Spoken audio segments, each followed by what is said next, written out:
कि संसारियों को संसारी उदाहरण समझ में जल्दी आते हैं। व्यक्ति महालोभी हो चुका है। जानते हो क्यों? पाप की कमाई अच्छाई में लग ही नहीं सकती। जिसके पास धन है वो क्या नहीं कर सकता। देखो एक बात कभी मत भूलो, पीछे दे के आए हो तब तुम्हें यहां मिला है। इतना बड़ा नुकसान कोई साधारण नुकसान थोड़ी। ये दो चोर सबसे खतरनाक है। 31 को एक माता जी मिली, वो बोले महाराज जी मुझे आपसे एक बात कहनी है। मैंने क्या कहनी है बताओ।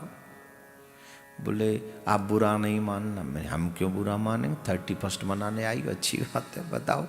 बोले महाराज हमको एक बात बताओ, आप कानपुर गए थे। मैंने हाँ गया था। बोले ये निकम्मा आपके पास तब क्यों नहीं आया। मैंने कौन। बोले जिसके यहाँ इनकम टैक्स के छापे पड़े। मैंने क्या हो गया। अच्छा हमको उतना ध्यान भी नहीं था, हम कथा में आजकल, पहले तो इंटरेस्ट रखते थे कि सब में न्यूज़ सुनना है, ये सुनना है। अब बहुत दिनों से बंद सी कर दिया। अब मेरे रूम में टीवी नहीं चलता है, होता जरूर है, चलाता नहीं हुआ। न्यूज़ व्यूज़ सब बंद कर दिया, अब कुछ नहीं देखना। अब तो सिर्फ ठाकुर जी कथा करो। तो इन सबको ध्यान दिया ही नहीं पिछले 15-20 दिन से, 1 महीने से अपने कथा में व्यस्त। तो बोले महाराज उनके यहाँ इनकम टैक्स के छापे पड़े, कई 100 करोड़ रुपए निकले। बताओ आप कानपुर गए थे तब भी नहीं आया, बोरे बोरे भर के बैठा रहा। और एक बोरा ही दे देता तो हमारी गौशाला बन जाती। माता जी कह रही कसम से, हम नहीं कह रहे थे। बोले एक बोरा भी दे देता तो हमारी गौशाला बन जाती, गौओं की सेवा हो जाती, पता नहीं कितना कितना कैसे कैसे हो जाता। बताओ महाराज क्यों नहीं आया। मेरा मन कर रहा है मैं उसके पास जाऊं और पूछूं।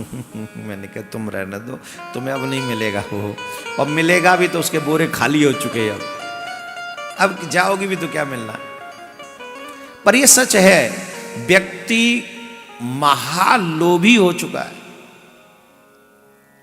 जरूरतों से ज्यादा इकट्ठा करके उस पे सांप बन के बैठा हुआ है, लेकिन अच्छे कामों में कभी नहीं लगाता। सुन भी लेगा, हाँ हाँ जी भी कर लेगा, उसके बाद भी नहीं करेगा। जानते हो क्यों?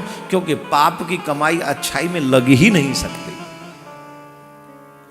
पाप की कमाई कभी, क्योंकि अच्छाई में लगा दोगे तो तुम्हारे अच्छे कर्म हो जाएंगे। अच्छे कर्म हो गए तो जो तुमने पाप किया उसे बचोगे कैसे। पर बच जाओगे, तुम्हें तो ठोकना है ना ठाकुर जी को यमराज के यहाँ ले जाकर। अरे भाई जिसके पास धन है वो क्या नहीं कर सकता। एक से एक बड़े बड़े यज्ञ करके अपने भगवान को प्रसन्न कर सकता। लेकिन वो तो इसी के लिए पैदा हुए हैं कि नहीं यहीं खाओ, यहीं धरो, यहीं जमा करो। चाहे सरकार लूट के ले जाए, चाहे कोई लूट ले जाए, चाहे चोर लूट ले जाए, चाहे डकैत लूट ले जाए, लेकिन अच्छे काम में नहीं लगना चाहिए। धन का प्रयोग 2 ही है, खाओ और धर्म करो, तीसरा कोई प्रयोग नहीं। जमा इसका प्रयोग नहीं है। जो जमा कर रहे हैं वो गलत कर रहे हैं। 2 ही काम के लिए धन पर्याप्त है। एक खूब जम के खाओ, अच्छे से अच्छा खाओ जब है तो तुम्हारे पास, अच्छा खाओ, अच्छा पहनो, अच्छे मकान बनाओ, अच्छी जगह पे रहो। और जब उससे भी ज्यादा है तो खूब जम के धर्म करो।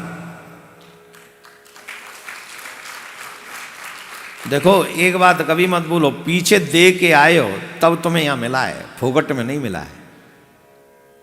जो दे के नहीं आते उन्हें कुछ नहीं मिलता है, वो ऐसे ही मांगते फिरते हैं। फिर जो दे के आते हैं उन्हीं को मिलता है। इसको प्रारब्ध कहते हैं। लेकिन दे के आए, तुम्हें मिला और तुम जमा करके इकट्ठा करके मर गए तो अगले जन्म में कंगाल ही होना। इसी जन्म में हो जाओगे। अब तो बेचारे के यहाँ 300 करोड़ चले गो, वो कहा है गो। बाकी हिम्मत है बेचारे की क्या टेकना पड़े जिंदो हो तो। इतना बड़ा नुकसान कोई साधारण नुकसान थोड़ी। लेकिन वो किस काम का?